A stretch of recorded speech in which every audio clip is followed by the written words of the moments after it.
এমন একটি মহাপুরুষের নাম বলছি, তার জন্ম 1 জুলাই 1882 জন্মদিন, আর মৃত্যুদিন 1 জুলাই 1962 সাল।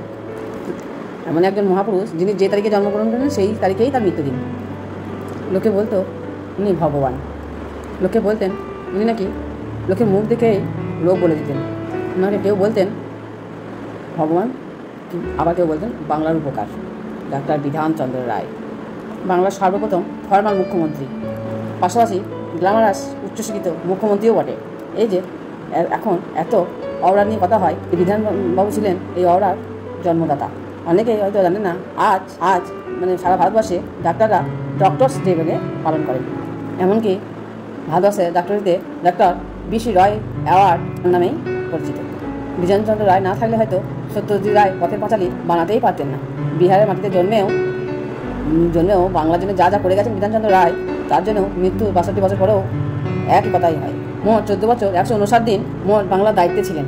14 বছরে তিনি বলে দিয়েছিলেন সোনার বাংলায়। মহাত্মা গান্ধী বলেছিলেন বিধানের হাতই হলো ভারতবর্ষের সবচেয়ে নিরাপদ হাত। ভজনচন্দ্র রায় 1882 সালে পাটনার বাঁকিপুরে এই নামেই জন্ম হয়েছিল ভারতবর্ষের সবচেয়ে সেলিব্রিটি ডাক্তারের। বিধানচন্দ্র রায়ের বাবার নাম ছিল প্রকাশ চন্দ্র রায়, অঘোর কামিনী দেবী। পরিবারে 6 সন্তানের মধ্যে ডক্টর রায় ছিলেন সবথেকে ছোট এবং আদরের, তাই ঠাকুমা আদর করে ভজন নামটাই রেখেছিলেন। তাই কিছুদিন পর ব্রাহ্ম সমাজে কেশবচন্দ্র সেন নতুন করে নাম দিলেন ডক্টর বিধানচন্দ্র রায়। মাত্র 14 বছর বয়সেই মাকে হারান বিধানবাবু। বাবার আদর্শ ও শিক্ষায় মানুষ হন বিধান রায় ছোটবেলা থেকেই পড়াশোনাকে আগে রেখেই বড় হয়েছিলেন। 1901 সালে পাটনার কলেজ থেকে গণিতে সাম্মানিক বিএ ডিগ্রি লাভ করেছিলেন। তারপর সোজা চলে আসেন কলকাতায়, কারণ বিধানবাবুর বদ্দা ছিলেন ব্যারিস্টার আর মেজদা ছিলেন ইঞ্জিনিয়ার। তিনি একটা পেশাদার ডিগ্রি চাইতেন, তাই তিনি কলকাতায় এসে ফর্ম ফিল আপ করে শিবপুর ইঞ্জিনিয়ারিং বেঙ্গল কলেজে এবং কলকাতা মেডিকেল কলেজ দুটি প্রবেশিকা পরীক্ষায় বসেন। তিনি মেডিকেল পরীক্ষার লিস্টায় আগেই বেরোলো, সেখানেই ডাক্তারি পড়তে ভর্তি হলেন বিধান রায়। কিছুদিন বাদে এমবি পরীক্ষা, তাই মন্দির পড়তে লাগলেন বিধান রায়। কিন্তু ভালো পরীক্ষা দিলেও এক ব্রিটিশ অধ্যাপকের জন্য পরীক্ষা তিনি পাশ করতে পারলেন না। ঘটনার সূত্রপাত এক পথ দুর্ঘটনা থেকে। মেডিকেল কলেজের সামনে থেকে মিস্টার পিকের ঘোড়া গাড়িকে একটি ট্রামে ধাক্কা মারে, সেখানে বিধান রায় উপস্থিত ছিলেন। তাই অধ্যাপক বিধানবাবুকে এই মামলায় সাক্ষী হতে বলেন। তিনি চেয়েছিলেন বিধানবাবু বলুক আসল দোষ ট্রামের। তাই বিধানবাবু নিজের চোখে দেখেছিলেন যে আসল দোষ ঘোড়ার গাড়ির। তাই আদালতে সাক্ষ্য দিতে গেলে তিনি মিথ্যা কথা বলতে পারবেন না। তাই অধ্যাপক বিক এই রাগটা পুষে রাখেন। আর কিছুদিন পর এমবি ইচ্ছাকৃতভাবে পাস মার্কস দেন না তিনি। তাই তিনি বাধ্য হয়ে কলকাতা মেডিকেল কলেজে LMS পড়া শুরু করে দেন।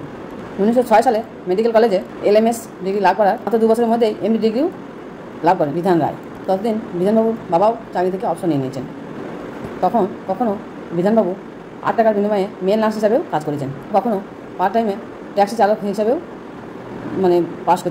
সময় পাস করতে হয়, মানে বাবার অবসর হয়ে গেছে সেই জন্য। এমডি ডিগ্রি লাভ করার পরেই সোজা আবেদন করে বললেন ইংরেজদের ডেরা লন্ডন নার্সিংহোমে। আসলে বরাবরই যেতে ছিলেন বিধান রায়। এটা যে ইংরেজ তাকে ইচ্ছাকৃতভাবেই ফেল করে দিয়েছিল। তিনি মোদের ঘরের মাটি থেকেই ডিগ্রি ছিনিয়ে আনতে চাইছিলেন।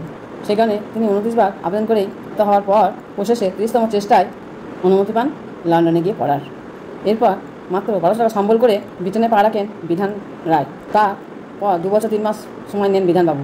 আর গোটা ব্রিটিশ সমাজকে চমকে দিয়ে এইটুকু সময়ের মধ্যে দিয়েই একসঙ্গে MRCP FRCS পরীক্ষায় সসম্মানে উত্তীর্ণ হন তিনি। এইভাবেই ঠাকুমার আদরের ভাজন একদিন হয়ে ওঠেন ডক্টর বিধানচন্দ্র রায়। 1911 জুলাইতেই কলকাতায় ফিরে তৎকালীন রোড বর্তমান মহাত্মা গান্ধী রোডে বাড়ি ভাড়া নেন। কাজ করার আশায় দেখা করেন বঙ্গপ্রদেশ সার্জন জেনারেলের সঙ্গে। আসলে প্রাক্তন ছাত্র হিসেবে বিধানচন্দ্র রায়ের ইচ্ছে ছিল কলকাতা মেডিকেল কলেজের অধ্যাপক হওয়া, কিন্তু ব্রিটিশদের তরফ থেকে তাকে কষ্ট জানিয়ে দেওয়া হয় কলকাতা মেডিকেল কলেজের হওয়া শুধুমাত্র ইংরেজদের জন্য। তাই কেবল ওই ইন্ডিয়ান মেডিকেল পদ হিসেবে তারাই পেতে পারেন।